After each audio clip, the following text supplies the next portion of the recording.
Suzette? Well, mental health experts have a saying that says, ask a question, save a life. And for Alice Castillo, she is hurting because she didn't ask that question when she saw a red flag. Alice Castillo's living room has been transformed into a memorial for her son and daughter who died. Serenity died 2 years ago in a car crash. She was 20 years old. She was a special kind of girl. 3 weeks ago, her son Nagi committed suicide. He was 25 years old.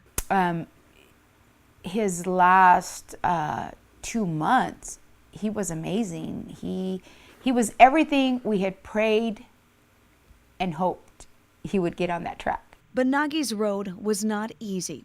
After his sister died, Alice says Nagi lost himself in drugs. They believe he was trying to numb his feelings. But after being homeless on the streets for a year, things started to change for him. He had completed rehab back in November of 2016 and had gotten clean off of meth and spice, which he used for about a year and a half when my daughter had passed away in 2015. Alice, who is a drug counselor, says that time in her life was not easy, but she never lost hope in her son.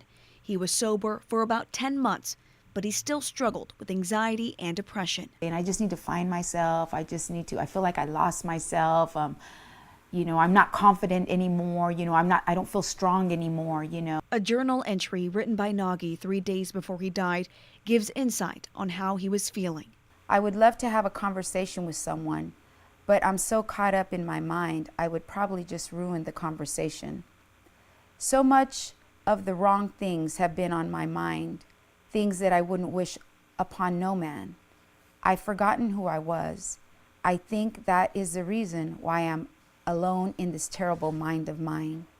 Alice says she didn't ask him if he was suicidal, and that haunts her. That's just the one big swift kick I give myself. Like, why didn't I just ask that question?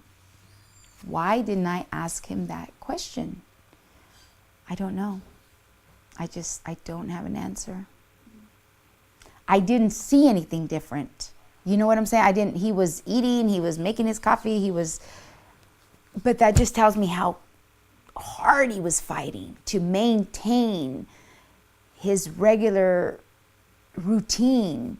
But despite this tragic loss, Alice is still looking at the bright side, and she's grateful for the moments she shared with her son.